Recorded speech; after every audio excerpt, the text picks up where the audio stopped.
Hello and welcome to this short video that is a guide to take you through how to fill out the Economic Impact Assessment Survey.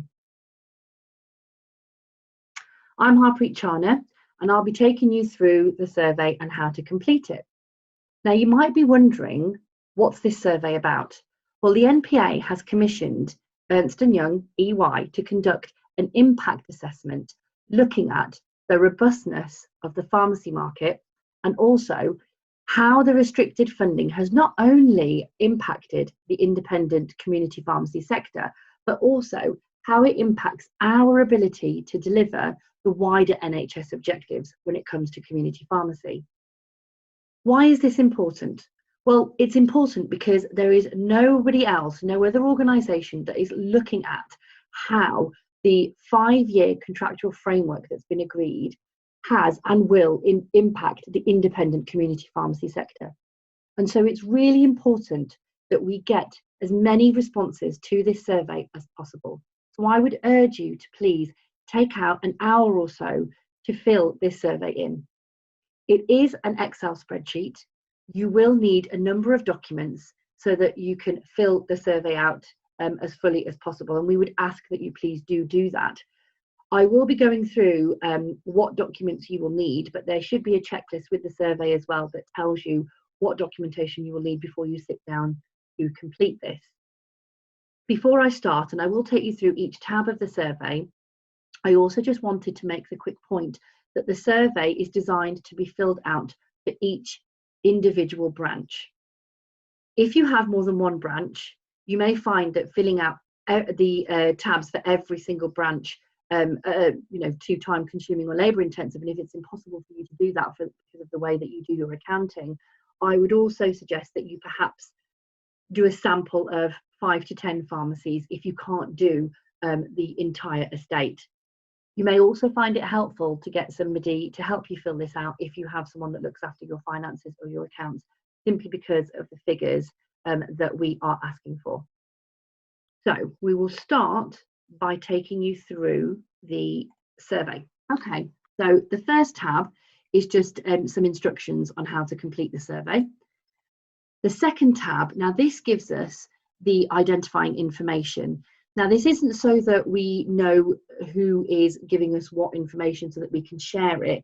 We will not be, as the NPA or EY, we will not be reporting any of this information at individual level. It will only be aggregated, anonymised data that we will be sharing with everyone. So please do feel reassured that you can fill out this tab and this information will not be shared with anyone.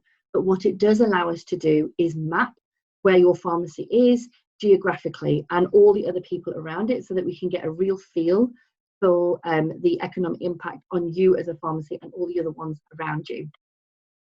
In order to complete this part of the survey, you will need your F code, which is found on your FP34 schedule of payment, your GPHC number and your NPA member number if that's appropriate. The next tab, this is your segmentation data, and now this gives us a bit more, it drills down into that individual branch and gives us a bit more information about what kind of business that branch does.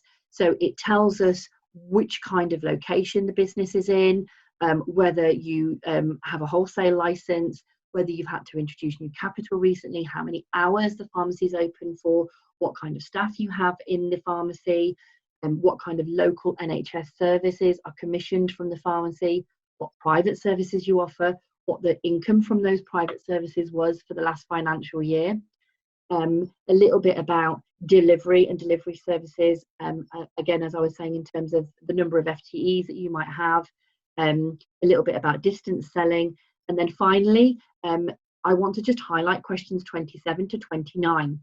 These 3 questions are an estimation. We completely appreciate that you probably won't be able to give us an exact figure on what proportion of prescriptions are from MDS or are repeat, or what percentage volume of your dispensing is generics versus brands and branded generics. So we appreciate that you won't be able to give us that information. So what we're asking for here is an estimate figure. You might be able to, depending on which PMR system you have, you might be able to use some summary dispensing data in order to give you some of these figures. but honestly, if you cannot give us an exact figure, an approximation is absolutely fine. So the other information that you will need to fill out this part of the survey is the staffing information, the NHS services information, so that's your locally enhanced services, your LES, private services information, including revenue for the last financial year, and then the dispensing data from your PMR, if that is appropriate and if it will be helpful to you. The next tab, so tab 4, this is full financial data from 2018 to 19. This is the most detailed tab of all, and this is where you're going to need the financial data for the last financial year by way of income and outgoings. So what we're looking for here is the level of OTC sales, private services, the wholesaling, in terms of your drug and appliance costs and prescription fees, exactly how it's laid out on your FP34 schedule of payments. So broken down into the various different bits of activity payment, additional fees, etc. We're also asking for information again on your local service income on this tab, as well as details of your flu vaccination and FAS and transition payments if you've had them in this time. And then there's a little bit of information around number of items and MURs that you've provided. So in order to fill this part of the survey, you need to have access to your management accounts, your company year-end accounts, again, the schedule of payments from the BSA, the FP34s, local authority payments, that's for your LES, so your local enhanced schemes, your VAT calculation information, and also information on your payroll. The next tab is summary financial data from 2016 to 18. So this is top line figures. So you won't need all the paperwork that you needed for the previous tab, but what we're really looking for here is, again, an indication of what your income was and what your outgoings were for these 3 financial years.